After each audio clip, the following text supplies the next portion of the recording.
This is a short video to explain the changes in the intake dashboard and the review process for your customers with the new application.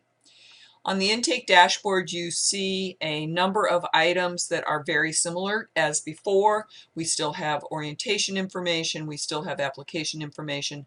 The two things that changed are the NOCTI assessment is no longer visible unless you click, because some people still did take the NOCTI. We need to track those people, but you can collapse that menu. Under the eligibility review, the only place that needs to be reviewed is by the DHS caseworker. Any programs that were previously open for review will all now just go to the DHS caseworker. DHS admin and commerce no longer have to review the programs. And then the consent, random assignment, and CBO assignment are all the same as before. Let's go to an application of a person who took the original application. We have Olive Blair, and on her intake activities tab, you'll see that she still has the orientation date, the assessments, and the scheduled for follow-up. Because we no longer schedule people for follow-up, we don't have to worry about scheduling that person. Under the eligibility review, we have a new look. We've decided to make it a little bit easier, a little bit more common sense to help you be able to find the things that you need to do as the DHS caseworker. Under the view baseline requirements, this person will have reference to the NOCTI scores and her high school level. This is only because Olive took application version 1. You will also see the non-recommended training programs here. Under the recommended training programs, you'll see that the DHS admin and DHS caseworker reviewed this application, but the commerce person did not. But those boxes are all grayed out, so the only person that really has to do the review at this point in time is the DHS caseworker. Below, we have verify eligibility and complete pre-random assignment questions. So we have is the person eligible still for SNAP? Are they not eligible? Or did they decline to participate because of the programs that are available? So you will mark this for each of your customers.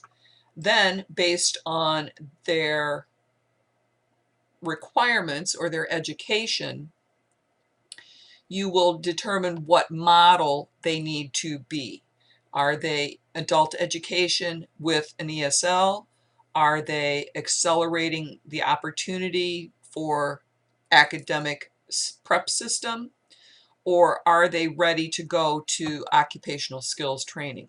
So if they have high school diploma, GED, or better, more education than that, they can go straight to occupational skills training. But if they have less than a high school diploma, they will be recommended for a program with a bridge. So you can mark the program and then you can pick which option you think the person might select without them telling you. Click Save on that and you move on. Now what I want to do is show you what a person who took the version 2 application looks like. On Ethel Mertz, who took version 2, her intake activities only show the orientation date. You can say whether or not the person attended orientation or whether they declined to participate at the moment of orientation, and then you would save this. Under eligibility review, you notice that the baseline requirements are still here, but there is no reference to the bridge because that person did not take the bridge. You can also see the view non-recommended training programs.